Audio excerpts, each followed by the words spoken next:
I kissed my boss at the Christmas party, and 3 days later, his divorce attorney called me as a witness. Before I tell you everything that happened, make sure you subscribe, because by the time I'm done, you'll understand why some love stories don't get happy endings, and you'll want to know if I'd do it all over again. My name is Silas Crane, and I've worked as a senior architect at Northridge & Associates for 4 years. The firm is prestigious, the kind of place where partnerships are inherited and last names matter more than talent.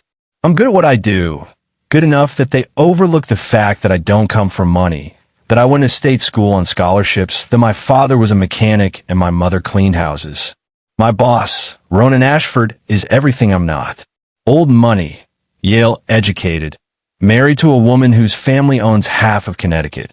He's 42, which makes him exactly 12 years older than me.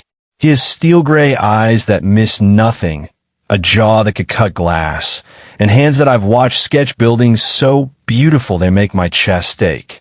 I've been in love with him since my second week at the firm, when he stayed until midnight helping me fix a design flaw that would have cost the client millions.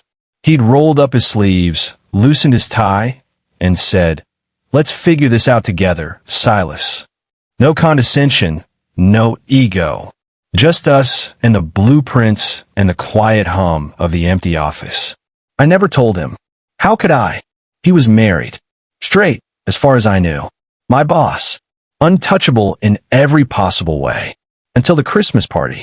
The firm always goes extravagant for the holidays. Open bar at the Four Seasons, live jazz band, partners schmoozing with clients while associates like me try not to embarrass ourselves. I'd planned to make an appearance, have one drink, and leave early. I hate these things. The forced small talk, the performance of ambition, the way everyone pretends we're all friends when really we're all competing for the same limited promotions. But Ronan found me on the balcony at 9 o'clock, nursing a whiskey and staring at the Boston skyline. "Hiding?" he asked, stepping out into the December cold. His breath misted in the air between us. "Strategically avoiding," I corrected. "Different thing." He smiled, and it was the real smile, not the one he used for clients. "Mind if I strategically avoid with you? It's your party." Technically, it's Harrison's party. I just show up and shake hands. He leaned against the railing beside me, close enough that I could smell his cologne, something expensive and woody that I'd never be able to afford. "You did good work on the waterfront project." Client was impressed. "Thank you. I'm serious, Silas. That design was innovative. Bold. You're one of the best architects I've worked with, and I want you to know that." I looked at him, surprised by the sincerity in his voice. "That means a lot coming from you." "Does it?" He was studying me now, and there was something different in his eyes. Something I couldn't name. "Sometimes I wonder if you even like working for me." "Why would you think that?" "Because you avoid me outside of work contexts. You decline invitations to lunch. You never join the team for drinks. You're always the first to leave meetings." He turned to face me fully. "If I've done something to make you uncomfortable." "You haven't." The lie came too quickly, too sharp. I like to keep work and personal life separate." "Why?" The question hung between us, dangerous and loaded. "Because I can't be around you without wanting things I can't have. Because every time you smile at me, I forget how to breathe. Because I'm in love with you, and it's killing me slowly. Because it's easier that way," I said instead. He was quiet for a long moment, and then, "My wife and I are separating." The words hit me like a physical blow. "What?" "We've been living separate lives for over a year. She has her charities, her friends, her life. I have work. We barely see each other anymore. When we do, we're strangers." He looked out at the city, jaw tight. "We're filing for divorce after the holidays. Keeping it quiet until the paperwork is done." "Ronan, I'm sorry." "Don't be. It's been over for a long time. We both knew it." He turned back to me, and there was something raw in his expression. "I'm telling you because I need you to understand something." "What?" "That the reason I've kept my distance from you has nothing to do with your work. You're brilliant, Silas. One of the most talented architects I've ever worked with. But you're also—" He stopped, swallowed hard. You're also the reason I finally admitted my marriage was dead. My heart stopped. Completely stopped. I don't understand. Yes, you do. He stepped closer, and I could feel the heat of him even through the winter cold. I see the way you look at me when you think I'm not paying attention. I see the way you tense up when I stand too close. I see you, Silas. And God help me, I can't stop seeing you. You're straight, I said weakly. No, I'm not. I never have been. He ran a hand through his hair, and I saw how badly his hand was shaking. I did what my family expected. Married the right woman, built the right career, lived the right life. But it was never right. It was never real. Ronan, I'm not asking you for anything, he interrupted. I know I'm your boss. I know this is complicated. I know I have no right to tell you any of this. But standing here, watching you hide from everyone, I realized I couldn't keep pretending anymore. Not with you. Not about this. The jazz music from inside drifted out to the balcony, something slow and aching. People were laughing, glasses clinking, the party reaching its peak. And we were out here, balanced on the edge of something that could destroy us both. What are you saying? I asked because I needed to hear him say it. I'm saying that every time you walk into my office, I forget what I was thinking. I'm saying that I stay late just hoping you'll still be there. I'm saying that I've been lying to myself about what you mean to me, and I can't do it anymore. You're getting divorced. Yes. I work for you. Yes. This could ruin both our careers. I know. So what do we do? He looked at me, and I saw everything I felt reflected back. The want, the fear, the desperate hope. We could do nothing. Go back inside. Pretend this conversation never happened. Keep it professional. Or you could kiss me, and we could figure out the rest later. I should have walked away. Should have remembered all the reasons this was impossible. Should have protected my career, my reputation, my heart. Instead, I closed the distance between us and pressed my lips to his. He made a sound, something between a gasp and a groan, and then his hand were in my hair, and he was kissing me back like he'd been drowning, and I was there. He tasted like whiskey and peppermint, and his mouth was soft and demanding and perfect. His body pressed against mine, and I felt the solid wall of him, the strength barely contained in that expensive suit. Silas, he breathed against my lips. God, Silas. We kissed until we couldn't breathe, until the cold didn't matter, until the world narrowed to just us and this moment and the taste of him on my tongue. When we finally pulled apart, we were both shaking, both breathless, both terrified. We should go back inside, he said, but he didn't move. We should, before someone notices. Yes. But we stayed there, foreheads pressed together, breathing the same air, and I thought, this is it. This is the moment everything changes. I was right. I just didn't know how much. We went back to the party separately. Him first, me 5 minutes later. I try to act normal, try to focus on conversations and networking and all the things I was supposed to do. But I could feel him across the room, could feel the weight of his gaze every time I looked up. At midnight, I left, took an Uber home, climbed the stairs to my studio apartment, and collapsed on my bed, still tasting him. He texted at 12:47. Can't stop thinking about you. Me. Same. Ronan. This is complicated. Me, I know. Ronan. But I don't regret it. Me.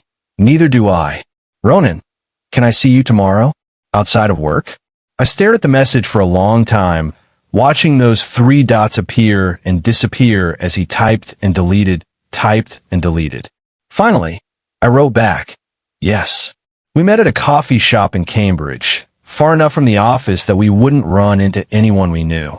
He was already there when I arrived, sitting in a corner booth, wearing jeans and a sweater instead of his usual suit. He looked younger like this, more human. Hi, he said, and there was so much vulnerability in that one word that my chest ached. Hi. I slid into the booth across from him, and under the table, our knees touched. Neither of us moved away. I didn't sleep, he admitted. Kept replaying last night, trying to figure out if I'd imagined it. You didn't. Good. He reached across the table, hesitated, then laced his fingers through mine. Because I need you to know this is real for me. Not just attraction or loneliness or a midlife crisis. You're real. I've been in love with you for 4 years, I said, because if we were being honest, I might as well be completely honest. Since the night you stayed late to help me with the Morrison building. I know I shouldn't have been. I know it was inappropriate. But I couldn't help it.